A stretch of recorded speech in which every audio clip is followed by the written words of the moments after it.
오늘 말씀은 사도행전 11장 19절에서 21절까지 말씀입니다. 이제 다 같이 한 목소리로 봉독하시겠습니다. 그때 스데반의 일로 일어난 환난으로 말미암아 흩어진 자들이 베니게와 구브로와 안디옥까지 이르러 유대인에게만 말씀을 전하는데, 그 중에 구브로와 구레네 몇 사람이 안디옥에 이르러 헬라인에게도 말하여 주 예수를 전파하니 주의 손이 그들과 함께 하심에 수많은 사람들이 믿고 주께 돌아오더라. 아멘. 저는 오늘 우리 같이 함께 봉독하신 사도행전 11장 19절로 21절의 말씀을 가지고 초대교회 부흥의 비결 3부작인데요, 오늘은 첫 번째 순서 갈급한 심령, 이와 같은 제목으로 같이 은혜를 나누고자 합니다. 한번 제목 같이 한번 따라 하실까요? 갈급한 심령. 제가 미국에 처음 유학을 갔을 때입니다. 한참 전의 일인데요, 처음에 가서 낯선 곳에 말도 다르고 문화도 다르고 여러 가지 관행도 다른 그 미국에 가서 하나하나가 다 아주 그냥 어려움이었습니다만, 물론 또 저는 그때 결혼하지 않고 또 독신으로 가서 생활까지도 하는 그런 입장에서 여러 가지 걱정거리 중에서 하나가 있었는데, 지금 생각하면 아무 걱정거리도 아닌데요, 그 걱정거리가 뭐였었냐면요, 그때까지만 해도 우리 한국에서는요, 자동차를 이렇게 몰고 다닐 때 주유소에 가면은 셀프 주유소가 없었어요. 그래서 다 이제 주유소에 가면은 만땅 얼마 그러면 이게 다 이제 넣어주고 그랬었는데, 미국에 가니까 셀프 주유소가 너무나 많은 거예요. 근데 한 번도 우리 한국에서 주유를 해본 적이 없었기 때문에 이게 아무것도 아닌 것 같은데 그때는 고민이었습니다. 차가 지금 기름이 점점 줄어들고 있는데 바닥까지 갈 때 요거는 다시 집어넣어야 되는데 어떻게 할 것인가. 그때는 인터넷이 지금처럼 발달되어 있지도 않았고요, 검색할 수 있는 그런 것도 없었고요, 또 제가 갔던 학교가 그때 당시에 한국 학생들이 많았던 그런 곳이 아니었기 때문에 또 유튜브도 당연히 없었고, 그래서 방법이 있다면 남이 하는 것을 잘 보면 되지 않겠나 해가지고 주유소 근처에 가서, 미국에는 또 주유소마다 편의점을 같이 하는 데가 많이 있습니다. 그래서 살 거가 없는데도 혹시 어떻게 하는 건가 해가지고 편의점에 가서 이것저것 또 사기도 하면서 관찰을 해서 결국 터득해서 셀프 주유를 하게 됐습니다. 그리고 나니까 뭐가 또 문제였었냐면, 세차, 또 주유소마다 세차장들이 쭉 있는데 세차를 어떻게 할 것인가, 그것도 이제 열심히 보다 보니까 하는 방법들을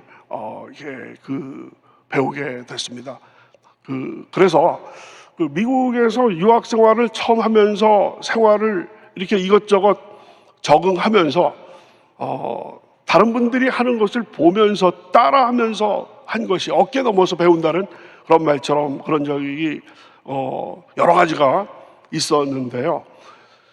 우리 보통 목사님들마다, 교회들마다, 교단들마다 초대교회로 돌아가자, 이런 말씀들 많이 하시지 않습니까? 우리 신앙이 다시 불일 듯 하기 위해서는 초대교회 오순절 다락방 신앙으로 돌아가자. 그래서 초대교회로 돌아가자라는 말을 많이 하시는데, 도대체 여기서 말하는 초대교회란 과연 무엇인가? 그래서 제가 새벽 강단, 부족한 종입니다만은 허락해 주셔서 이 자리에 설 때마다 사도행전에 나타나 있는 초대교회의 모습을 어깨너머로 배움으로 말미암아, 마치 제가 애틀란타에 처음 유학 가서 수많은 주유소에서 어깨너머서 배웠던 것처럼 사도행전에 나타난 초대교회, 특별히 모범적인 초대교회의 부흥 비결, 이거를 우리가 따라 배우는 것이 정말 또 21세기의 부흥의 또 하나의 비결이 되지 않겠는가, 이런 생각이 되세요. 오늘하고 목요일, 금요일 3일 동안에는요, 사도행전에 나오는 많은 교회 중에서 가장 모범적인 교회에 속하는 그 안디옥 교회의 부흥의 비결, 이거를 3부작으로 해서 같이 살펴봄으로 말미암아 은혜를 나누고자 합니다. 그렇다면 안디옥 교회가 우리에게 보여주는 초대교회의 부흥의 비결, 첫 번째는 무엇이겠느냐? 순교의 피 위에 세워진 교회라는 것입니다. 한번 따라 하실까요? 순교의 피 위에 세워진 교회. 사도행전 11장 19절 우리 다 같이 한번 다시 읽으시겠습니다. 시작. 그때 스데반의 일로 일어난 환난으로 말미암아 흩어진 자들이 베니게와 구브로와 안디옥까지 이르러 유대인에게만 말씀을 전하는데, 여기까지입니다. 거기 보면 스데반의 일, 그때 스데반의 일로 말미암아, 그래서 스데반의 일이라는 말이 나오게 됩니다. 스데반의 일은 뭐냐면, 여러분 아시다시피 사도행전 7장에 기록되어 있는 스데반이 돌에 맞아 순교한 그런 일이 되겠습니다. 스데반은 사도행전에 기록되어 있는 스데반의 기록을 잘 보면요, 예수님처럼 살다가 예수님처럼 죽은, 정말 작은 예수로서 예수님의 그 뒤를 그대로 따라간 사람이 스데반이라는 것을 여러분께서 아실 수 있으실 것입니다. 특별히 그가 순교하기 바로 직전에 한 말이 여기에 나와 있습니다. 사도행전 7장 59절로 60절입니다. 그들이 돌로 스데반을 치니 스데반이 부르짖어 이르되 주 예수여 내 영혼을 받으시옵소서 하고 무릎을 꿇고 크게 불러 이르되 주여 이 죄를 그들에게 돌리지 마옵소서, 이 말을 하고 자니라 라고 나와 있습니다. 누가복음 23장에 보면 예수님께서 십자가에서 못 박혀 돌아가실 때 십자가 위에서 하신 말씀이 3개가 나옵니다. 보통 우리가 십자가상에 7가지 말씀이라고 이렇게 우리가 알고 있습니다. 그 중에서 누가복음에 나와 있는 것이 3개인데요, 그 중에 첫 번째가 주여 저들의 죄를 용서하여 주시옵소서, 저들이 알지 못하고 저희를 합니다라는 말씀이 첫 번째였고요. 두 번째가 그 회개하는 행악자에게 오늘 네가 나와 함께 낙원에 있으리라는 두 번째 말씀이고요. 세 번째 말씀이 아버지여 내 영혼을 아버지께 의탁하옵나이다라는 그 3가지 말씀인데, 그 중에 2가지가 스데반이 순교하기 직전에 나오게 됩니다.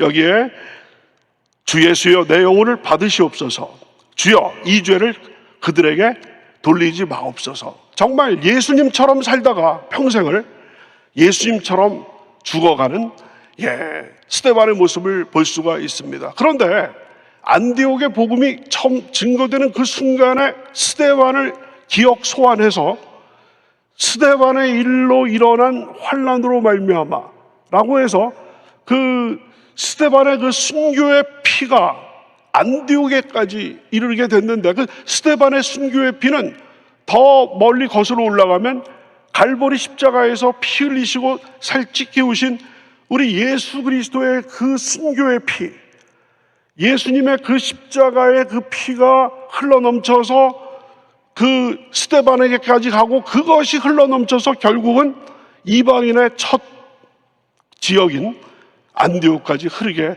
됐다라는 것을 볼 수가 있습니다. 여기에 스데반의 일로 일어난 환난으로 말미암아 흩어진 자들이 복음을 증거하는 것이 나오는데요, 스데반의 순교 직후에 대박해가 예루살렘에 일어난 그 이야기를 사도행전 8장 1절은 이야기를 하고 있습니다. 우리 다 같이 읽으실까요? 시작. 사울은 그가 죽임당함을 마땅히 여기더라. 그날에 예루살렘에 있는 교회에 큰 박해가 있어 사도회에는 다 유대와 사마리아 모든 땅으로 흩어지니라. 그래서 스데반의 순교로 인해서 일어난 그 대박해를 통해서 흩어진 자들이 곳곳에 가서 복음을 증거했는데, 바로 8장에서는 여러분 잘 아시는 빌립이, 7 집사 중에서 한 명인 빌립이 사마리아에 가서 큰 부흥을 일으키게 됐고, 또 다른 사람들이, 한 움큼의 또 다른 사람들이 이번에는 11장 19절에 안디옥까지 와서 안디옥에 있는 유대인들에게 복음을 증거하는 이런 모습이 보이게 됩니다. 그래서 11장 19절에 제일 뒷부분에 보시면 베니게와 구브로와 안디옥까지 이르러 유대인에게만 말씀을 전한다라고 나와 있습니다. 여기서 안디옥은 그때 당시 로마 제국에서 3대 도시였습니다. 로마가 제일 크고요, 두 번째가 알렉산드리아, 애굽에 있는 알렉산드리아가 두 번째로 크고, 그 다음에 세 번째로 큰 지역이 수리아의 안디옥이 되겠습니다. 우리 성경에는 예루살렘이 중심으로 이렇게 우리가 생각하기 쉬운데요, 예루살렘보다는 훨씬 큰 그런 도시가 바로 안디옥이었습니다. 그래서 안디옥은 정치적인 중심지였고 또 여러 가지 상업의 중심지였습니다만은, 사도행전에서 안디옥의 중요성은 그것보다도 이방인 선교의 거점 지역이 되기 때문에 굉장히 중요한 그런 지역이 되겠습니다. 그러니까 이제 복음이 예루살렘에서 시작을 해서 온 유대와 사마리아와 이제 땅끝까지 가기 직전에 땅끝으로 가는 시발점이 이방인의 첫 관문인 안디옥이 된다는 것이죠. 점점 예루살렘에서 온 유대와 사마리아와 땅끝까지 가게 되는 것입니다. 여러분 잘 아시는 사도행전 1장 8절 우리 다 같이 한번 읽으실까요? 시작. 오직 성령이 너희에게 임하시면 너희가 권능을 받고 예루살렘과 온 유대와 사마리아와 땅끝까지 이르러 내 증인이 되리라 하시니라. 이 말씀을 예수님께서 승천하시기 바로 직전에 제자들에게 약속을 하셨죠. 오직 성령이 너희에게 임하시면, 우리 당의정 목사님 말씀하시는 것처럼 성령이 임하시면 뭐를 받고요? 권능을 받고 뭐가 됩니까? 증인이 되죠. 한번 따라 하실까요? 성령, 권능, 증인. 그래서 성령 받으면 권능 받고, 권능 받으면 뭐가 됩니까? 증인이 된다는 얘기죠. 그런데 그 사이사이에 뭐가 있어요? 예루살렘에서 온 유대와 사마리아와 땅끝까지. 아마 예수님의 말씀을 처음 들은 제자들은 그 말씀을 들으면서도 긴가민가 했을 거예요. 지금처럼 여러분 교통이 발달되어 있고 정보 산업 이런 것들이 발달되어 있는 그런 때도 아니고, 지금부터 2000년 전에 성령이 임하시면 권능을 받고 너희가 예루살렘과 온 유대와 사마리아와 땅끝까지 어느 천년에 가겠냐, 그게 과연 이루어질까 그랬는데, 보세요. 우리 하나님의 방법은 2000년 전에 예루살렘에 대박해가 생기니까 거기서 남아있을 수 있는 사람이 없다 보니까 다 흩어질 수밖에 없었고, 흩어진 사람들이 뿔뿔이 사방으로 가다 보니까 빌립처럼 사마리아에도 가게 되는 것이고, 또 여기 안디옥에 온 사람들처럼 안디옥에 와서 복음을 증거하게. 하나님의 방법은요, 이처럼 하나님은 우리 인간의 생각으로는 과연 그게 되겠습니까?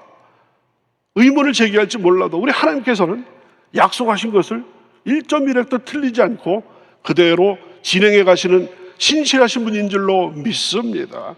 얼마나 여기에서 또 하나님의 그 모든 약속은 하나도 틀림이 없이 이루어진다라는 것을 확인할 수 있는 귀한 이런 어떤 사건이라고 볼 수가 있겠습니다. 여러분 사도행전의 그 역설 중에 하나가 뭐냐면요, 역설 중에 하나가 복음 전파하는 것을 흑암의 세력들이 막으면, 틀어막으면 막을수록 복음 전파가 이게 저지되고 중단되는 것이 아니라 그럴수록 더 본물 터지듯이 바바바바바바, 마치 그 밤하늘의 불꽃놀이 바바바바바바박 하듯이 그 흑암의 세력들이 복음 전파하는 자들을 잡아서 가두고 채찍질하고, 심지어는 스데반처럼 돌을 던져가지고 죽인다 할지라도 그거는 없어지지 않고 계속해서 퍼져서 오늘날 5대양 6대주에 귀한 하나님의 말씀이 퍼져나간 줄로 믿습니다. 그래서 그 스데반의 순교로 인하여 흩어진 자들이 사마리아, 이번에는 안디옥까지 오게 되는 이런 모습을 보게 되는데요, 우리 한국교회야말로 순교자의 피 위에 세워진 교회입니다. 1885년 부활절날 아펜젤러 목사님과 언더우드 목사님, 재물 포항에 첫 발을 내디디셔서 공식적인 우리 한국 선교, 개신교 선교와 시작이 돼서 136년이 지금 흘렀는데요.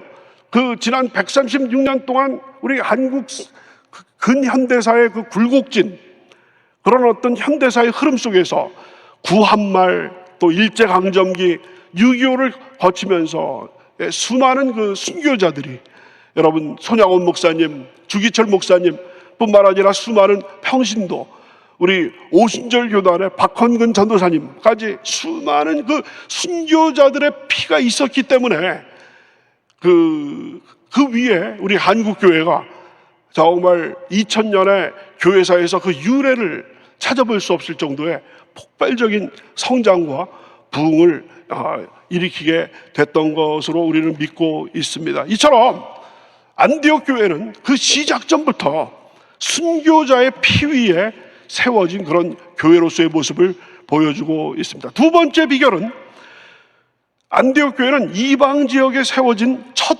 교회가 되겠습니다. 한번 따라 하실까요? 안디옥 교회는 이방 지역에 세워진 첫 번째 교회입니다. 11장 20절 다 같이 한번 읽으시겠습니다. 시작. 그 중에 구브로와 구레네 몇 사람이 안디옥에 이르러 헬라인에게도 말하여 주 예수를 전파하니 라고 나와 있습니다. 그 중에 구브로 사람, 구레네 사람, 구브로 하면은 여러분 바나바의 고향 아니겠습니까? 구브로 하면은 그 키프로스, 사이프러스라고도 하고 키프로스라고도 하는 그 지중해에 있는 큰 섬이 되겠습니다. 그래서 구브로, 또 구레네 시몬, 여러분 기억나시죠?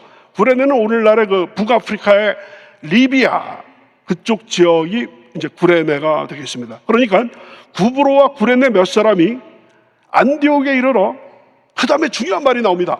헬라인에게도 말하여 주 예수를 전파하니. 다시 한번 따라 하실까요? 헬라인에게도 말하여 주 예수를 전파하니. 여기서 헬라인은 이방인입니다. 이방인. 아마 이 구절이 제가 보기에는 사도행전에서 가장 중요한 구절 중에 하나라고 저는 생각을 합니다. 왜 그러냐면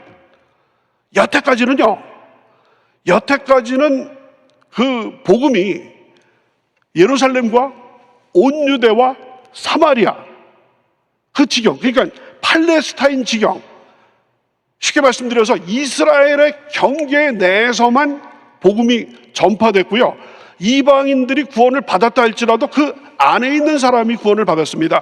여러분 바로 직전에 있는 사도행전 10장에 나와 있는 고넬료, 로마 백부장 고넬료가 이방인이었지만 베드로를 통해서 고넬료가 구원을 받게 된 것도 이스라엘 아니었습니다. 그런데 지금 여기 11장 20절에서 헬라인에게도 말하여 주 예수를, 이거는요 명실공히 사도행전에서 사도들이, 또 사도들의 후예들이 이방인에게, 이방 지역에 가서 복음을 전한 첫 번째, 이거는 모험을 거는 것이었습니다. 그때까지만 해도 이방 지역에 가서 유대인들을, 회당에 있는 유대인들을 이렇게 전도하고 막 그런 것이었거든요. 근데 안디옥에서 여태까지 해보지 않은 첫 번째 실험을 그 스데반의 순교로 흩어진 자들이 여기에서 하게 됐는데 그것이 대성공을 이루게 된 것입니다. 그래서 이것은 역사적인 그런 사건이 이루어지게 됩니다. 왜냐하면요, 바로 직전, 지금 우리가 살펴보고 있는 것이 사도행전 11장 19절 20절인데 바로 직전 18절까지 어떤 얘기가 있었냐면, 베드로가 고넬료 집에, 이방인의 집인 고넬료 집에 가가지고 복음을 증거한 것이 예루살렘 그 장로들에게 문제가 돼가지고 베드로가 곤욕을 치렀어요. 완전히 갑론을박하고 이게 그냥 분쟁이 일어나가지고, 그 정도로 안디옥 선교가 일어나기 바로 직전까지도 고넬료 하나 그 집에 그 유대인으로서 들어갔다는 것이 문제가 돼가지고 그것이 그토록 이슈가 됐었는데, 바로 안디옥에서 그 이름 모를 전도자들이 이방인 선교를 하게 됐다는 것입니다. 그래서 이 안디옥 교회는 순교자의 피 위에 세워진 교회일 뿐만 아니라 이방 지역에 세워진 첫 번째 다민족, 다문화 교회라는 것을 여기서 보여주고 있습니다. 바로 그 시작부터 안디옥 교회는 장차 진행될 선교의 거점의 면모를 보여주고 있다라고 말씀드릴 수 있겠습니다. 세 번째는요, 안디옥 교회는 갈급함을 가지고 있는 교회였습니다. 한번 따라 하시겠습니다. 안디옥 교회는 갈급함을 가진 교회였습니다. 여러분 11장 21절입니다. 다 같이 시작. 주의 손이 그들과 함께 하심에 수많은 사람들이 믿고 주께 돌아오더라. 할렐루야. 여러분, 사람이 힘을 다해 복음을 증거한다고 해도, 사람이 힘을 다해서 물질을 투입하고 인력을 투입해서 선교를 한다고 그래가지고 전도가 저절로 되고 선교가 저절로 되는 것이 아니라는 것은 여러분의 경험을 통해서도 잘 아실 수 있을 것입니다. 바로 주의 손이 그들과 함께 하실 때 놀라운 부흥이 일어나는 줄로 믿습니다. 여러분, 주의 손이 함께 하실 때라는 이것과 비슷한 표현이 야베스의 기도에 나옵니다. 야베스의 기도 여러분 잘 아시죠? 역대상 4장 10절입니다. 다 같이 시작. 나의 지역을 넓히시고 주의 손으로 나를 도우사 나로 환난을 벗어나 내게 근심이 없게 하옵소서. 주의 손으로 나를 도우사.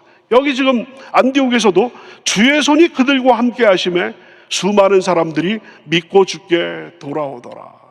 그 주님의 손이 여러분의 손, 가녀린 힘을 잃어가고 있는 여러분의 손을 덥석 잡을 때 우리 인간의 생각으로는 일어날 수 없는 놀라운 기적이 일어나게 될 줄로 믿습니다. 오늘 새벽에 기도하러 오신 우리 귀한 성도님들, 주여 저의 이 힘 빠진 손을 잡아 주시옵소서. 주님여 이 손을 붙잡고 가소서. 주님 앞에 기도할 때 주께서 외면하지 않으시고 여러분의 손을 잡아주셔서 절망의 자리에서 소망의 자리로, 병마의 자리에서 치료의 자리로, 놀라운 축복의 자리로 인도해 주실 줄로 믿습니다. 주님의 손길이 그들과 함께 하심에 수많은 사람들이 믿고 오는 그런 모습을 보여주고 있습니다. 여러분, 안디옥 교회가 왜 가장 모범적인 교회냐 하는 것을 말씀을 드리면요, 안디옥의 이 복음화 과정을 잘 보면 사도행전에서도 그 유래를 찾아볼 수 없을 정도로 폭발적인 대규모의 그런 어떤 부흥이 일어났을 뿐만 아니라 신속하게 광범위하게 복음을 받아들인 그런 모습을 볼 수가 있습니다. 어떤 사람은요, 벽에다 대고 말을 하는 것처럼 불러도 대답이 없는 이름이요, 부르다가 내가 죽을 이름이요 할 정도로 반응이 없어요. 아무리 복음을 증거해도. 여러분, 사도 바울이 사도행전 17장에 아덴, 오늘날의 아테네, 그리스의 수도인 아덴에 가서 복음을 증거할 때 믿는 사람들이 거의 없었어요. 여러분, 또 사도행전 14장에 보시면 루스드라에 가서는 사도 바울이 돌에 맞아가지고 거의 죽게 됐던 것을 보실 수가 있고요.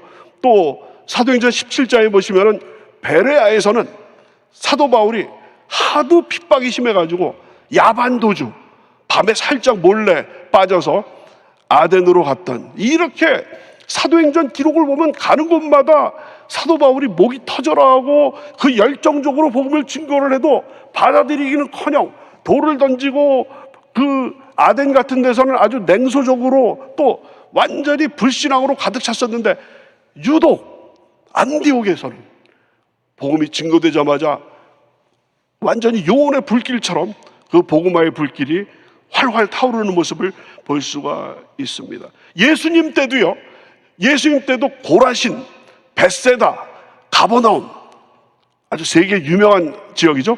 고라신, 벳세다, 가버나움, 이 지역에서는 예수님이 다른 어떤 지역에서보다 기적을 많이 행하셨는데도 불구하고 가장 믿지 않은 그런 지역이어서 예수님께서 저주하신 그런 지역이 바로 이 세 지역이 되겠습니다. 그런데 이 안디옥 사람들은 놀라울 정도의 복음을 빨아들이는 그 흡수력을 보여줬다는 얘기죠. 제가 종종 드는 그런 비유입니다만은, 여러분 수세미 아시죠? 옛날 제가 어렸을 때 수세미 바짝 마른 수세미, 요즘 젊은 사람들은 스폰지, 스폰지밥 나오지 않습니까? 바짝 마른 스폰지, 물기라고는 하나도 없는 스폰지에다가 물방울을 똑 떨어뜨렸을 때 그 물방울을, 그 물방울의 그 H2O 분자, 그 H2O 분자를 하나라도 잃어버리지 않도록 빨아들이는 놀라운 흡수력을, 놀라운 흡수력, 하니까 기저귀 같은 그 뽀송뽀송한 그런 갈급함, 그런 갈급한 심령이 있었기 때문에 주의 손이 함께 했을 때 그 순교자의 피를 흠뻑 적신 그 선교사들이 복음을 증거했을 때 대부흥이 일어나게 됐다라는 것이죠. 왜 다른 지역에서는 이와 같은 부흥이 안 일어났는데 안디옥에서는 일어났습니까? 갈급함이 있었다는 거예요. 여러분, 울고 싶은데 뺨 때려준다는 말이 있지 않습니까? 뭔가 그동안에 그 안디옥 사람들이 삶을 살면서 뭔가 허전한 것이 있었고 공허한 것이 있었는데 복음이 증거되는 순간 이거구나 꽉 잡게 된 거라는 것이죠. 이런 갈급함이 있어야 우리 대한민국에서도 제2의 부흥이 또 있게 될 줄로 믿습니다. 가물어 메마른 땅에 단비를 내리듯이 성령을 부어 주시옵소서. 그 찬송처럼 여러분, 영적 절박함을 가진 이것이야말로 부흥의 첫 번째 비결인 줄로 믿습니다. 오늘 말씀을 정리하겠습니다. 이 세상에서 가장 먼 거리, 여러분 이제 뭐 다 아시죠? 이 세상에서 가장 먼 거리가 어디서부터 어디라고 합니까? 우리 서울에서 가장 먼 거리는 대척점, 지구 중앙을 뚫고 저기 남미 우루과이 앞바다라고 얘기를 하는데, 이 세상에서 가장 먼 거리는 가슴에서 머리까지라고 하는 얘기 많이 들어보셨죠? 류시와 시인의 인도 이야기에 나오는 얘기죠. 어떤 사람은 가슴으로는 느껴지는데 머리까지 가는데 평생이 걸려요. 어떤 사람은 머리로 이해가 가는데 가슴으로 느껴지지가 않아요. 그래서 평생이 걸리는데 안디옥 사람들은 가슴하고 머리에 고속도로가 딱 느껴지면 머리로 이해가 되는 거예요. 머리로 이해가 되면 가슴으로 느껴지는 거예요. 잘 믿는 교회. 한번 따라하십니다. 안디옥 교회는 갈급한 심령으로 잘 믿는 교회가 됐습니다. 그래서 우리 여의도 신복음교회 하면은 갈급한 심령의 교회가 아니겠습니까? 잘 믿는 교회가 아니겠습니까? 바로 안디옥 교회를 따라서 그것으로 다시 우리가 갈급한 심령으로 우리가 무장해야 될 줄로 믿습니다. 우리 기도하실 때 주여 갈급한 심령을 회복시켜 주시옵소서. 주님을 향한 타는 목마름이 계속해서 생겼어요. 이제 됐다, 이만하면 됐다 하는 그런 의식을 다 내버리게 도와주시옵시고, 타는 목마름으로 주께서 주시는 그 생수, 주께서 주시는 생수의 그 마지막 한 방울까지도 놓치지 않고 다 흡수할 수 있도록 도와주시옵소서. 그런 우리가 되게 도와주시옵소서. 그럴 때 부흥이 일어날 줄로 믿습니다. 기도드리겠습니다. 아버지 하나님 감사합니다. 오늘 이 화요일날 이 새벽에 저희를 깨워주시고 새벽을 깨우리로도 하는 그 말씀처럼 저희를 주의 전에 화면 앞에 저희를 나오게 하심을 감사드립니다. 하나님께서 안디옥에 2000년 전에 그 복음의 불모지였고 우상과 사신이 횡행했던 그 로마 제국의 3대 도시인 그 안디옥에 복음이 증거됐을 때, 하나님의 손이 함께 하셨을 때 그 타는 목마름으로 바로 무엇인지는 알 수 없었지만 정말 나의 삶에 텅 빈 그것을 누가 채울 것인가 했을 때, 복음이 증거됐을 때 그것을 놀라운 흡수력으로 빨아들인 안디옥 교회를 따라서 배우게 도와주셔서 아버지 하나님 제2의 부흥, 제3의 부흥이 우리 교회를 통하여서 일어날 수 있는 놀라운 은혜를 허락하여 주시옵소서. 오늘 주의 전에 나오시면서 주님께 예물 드리신 손길 주께서 기억하여 주셔서 기도의 모든 것을 더하여 주셔서 하늘의 아버지 기름진 것과 하늘의 신령한 것과 땅의 기름진 복으로 가득 채워 주시옵소서. 오늘 하루 주님 앞에 모든 것을 맡기고 이제부터 기도할 때 하늘문을 여시고 응답하여 주시옵소서. 모든 말씀 감사드리며 예수 그리스도의 이름으로 기도드렸사옵나이다. 아멘. 하늘에 계신 우리 아버지여, 이름이 거룩히 여김을 받으시오며 나라가 임하시오며 뜻이 하늘에서 이루어진 것 같이 땅에서도 이루어지이다. 오늘 우리에게 일용할 양식을 주시옵고 우리가 우리에게 죄 지은 자를 사하여 준 것 같이 우리 죄를 사하여 주시옵고 우리를 시험에 들게 하지 마시옵고 다만 악에서 구하시옵소서. 나라와 권세와 영광이 아버지께 영원히 있사옵나이다. 아멘.